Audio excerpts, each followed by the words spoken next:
नमस्कार, आप देख रहे हैं संसद टीवी की खास पेशकश बजट पर और हमारे साथ हैं बेहद खास मेहमान देश के भारी उद्योग मंत्री महेंद्र नाथ पांडे जी। सर, स्वागत है आपका संसद टीवी में। सर, बजट को आप किस तरह से देखते हैं, क्योंकि हम लगातार बात कर रहे हैं अमृतकाल की, न्यू इंडिया की, एक ऐसा भारत जहां पर ease of living, ease of doing business हो। आप भारी उद्योग मंत्री भी हैं सर, तो बजट को किस तरह से देखते हैं आप उस पर्सपेक्टिव में? देखिए, अमृतकाल का ये पहला बजट है और इस देश का सौभाग्य है, हम सब का सौभाग्य है कि हमारे नेता श्री नरेंद्र मोदी अपने संकल्प के संग जो बात कभी अपने सार्वजनिक वक्तव्यों में कहते हैं, उनके अनेक संदर्भ हैं, लेकिन मैं संदर्भ ले रहा हूँ लाल किले से। जब वो कभी कोई चीज़ बोलते हैं देश को, तो देश की जनता से वो सीधे कनेक्ट करते हैं अपने को।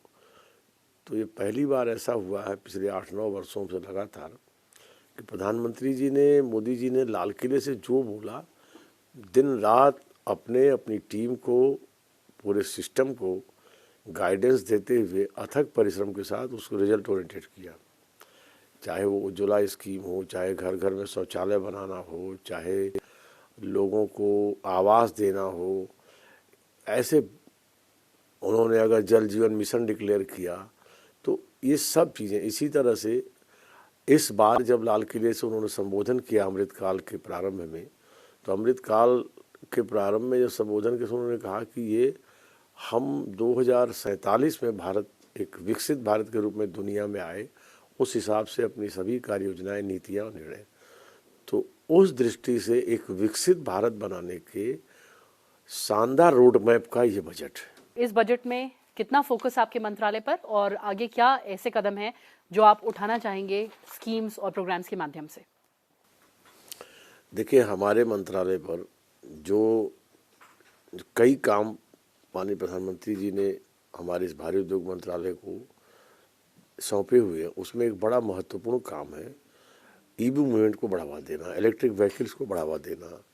उसमें फेम 1 स्कीम लॉन्च हुई, फिर फेम 2 हुई, उससे 2 व्हीलर, 3 व्हीलर्स, 4 व्हीलर्स और हैवी 4 व्हीलर्स जो बसेज वगैरह जो कि प्रदूषण को कम करें और प्रदूषण मुक्त परिवहन उपलब्ध हो जाए। और कहीं ना कहीं ये सारा परिवहन आम आदमी, मध्यम वर्ग और गरीबों के लिए, क्योंकि बसेज में 2 व्हीलर में और 3 व्हीलर में कॉमन मैन चलता है, सामान्य मानवी चलता है, तो उसको ये सपोर्ट करने के लिए स्कीमें दी गई। उसमें आज हमारे मंत्रालय को जो पिछला 2022-23 में 2,908 करोड़ रुपए का हमारा बजट था, आज जस्ट डबल आज के बजट में कर दिया गया है। इस स्कीम को 5,172 करोड़ रुपए का ये परिवेश इसमें बजटरी सपोर्ट दिया गया है। अपने आप में 43.7% का इंक्रीजमेंट बजट में हुआ है। हमारे विभाग में एक इस चीज़ होती है और हमारे एक स्कीम है कैपिटल गुड्स। इसमें लगभग औसतन 200 करोड़ रुपए हम देते हैं प्रतिवर्ष, जो कि तमाम ऐसे कामों में हम काम करते हैं जो प्रोडक्ट हमारे देश में नहीं है और हम आयात करते हैं बाहर से, उस प्रोडक्ट की, खास करके इंडस्ट्री से जुड़े प्रोडक्ट, तो उसकी टेक्नोलॉजी को अपने यहाँ रिसर्च ओरिएंटेड करके, इसके लिए हमारे विभाग ने कई ऐसे एक्सीलेंस सेंटर बनाए हैं। IIT Delhi, IIT Kharagpur, IISc Bengaluru, अभी हाल में हमने BHU बनारस हिंदू यूनिवर्सिटी के IIT से भी कोलैबोरेशन किया है। तो उससे वो चीज़ें यहाँ पर बनाने की कोशिश की जाती है जिससे कि वो चीज़ वो प्रोडक्ट यहीं पर तैयार हो। अभी मैंने हमारा ARAI पुणे, हमारा एक ऑटो इंडस्ट्री से जुड़ा हुआ महत्वपूर्ण घटक है, उसके थ्रू अभी हाल में पूना में 10 नए स्टार्टअप के संग मैंने वो चीज़ें लॉन्च की है।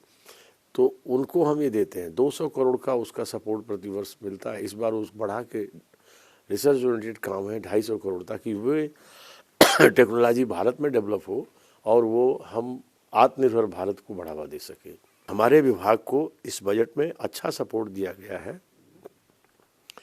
विभाग का जनरल बजट जो मिलता है, इसके अतिरिक्त तो 6,145 करोड़ रुपया वो अलग प्रावधान है। सबसे अब दूसरे रूप में हमारे विभाग को कहाँ कहाँ से इसमें सपोर्ट मिलेगा, इस बजट में ग्रीन एनर्जी के कई एस्पेक्ट को फोकस किया गया है। जैसे हाइड्रोजन मिशन है, हमारा डिपार्टमेंट उस हाइड्रोजन मिशन से भी जुड़ा हुआ है। हाइड्रोजन का यहाँ पर क्रिएशन होगा, हाइड्रोजन की गाड़ियाँ बढ़ेंगी तो हमारे डिपार्टमेंट का ऑटो इंडस्ट्री को भी उसमें सपोर्ट मिलेगा। दूसरा, आप समझते हैं हम ईवी मूवमेंट को बढ़ावा देते हैं और बैटरी चालित गाड़ियों की सबसे बड़ी कंपोनेंट है ये आपका लिथियम बैटरी। लिथियम बैटरी पर कस्टम ड्यूटी कम की गई है।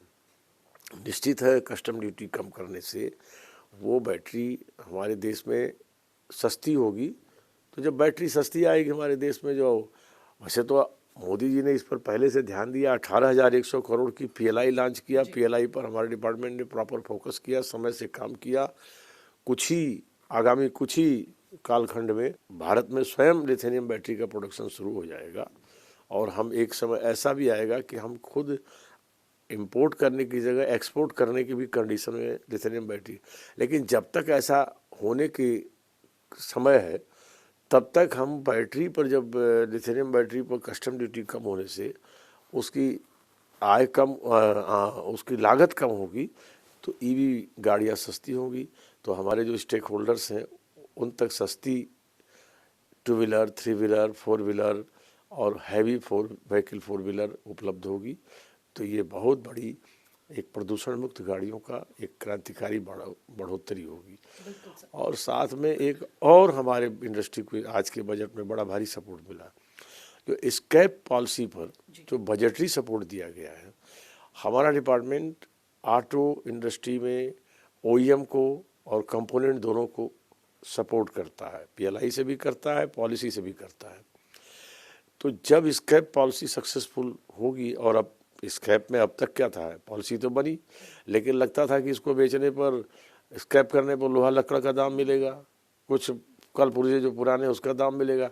अब जब आदमी को लगेगा कि आम के दाम, आम और गुठलियों के दाम भी मिलेंगे, कि हमें नई गाड़ी खरीदने का अवसर मिलेगा पुरानी गाड़ी स्क्रैप करने से, तो जब गाड़ियाँ स्क्रैप होंगी तो गाड़ियाँ प्रोडक्शन बढ़ेगा तो निश्चित है कि ऑटो इंडस्ट्री को ग्रो होगा, तो हमारी मैन्युफैक्चरिंग फील्ड बढ़ेगी।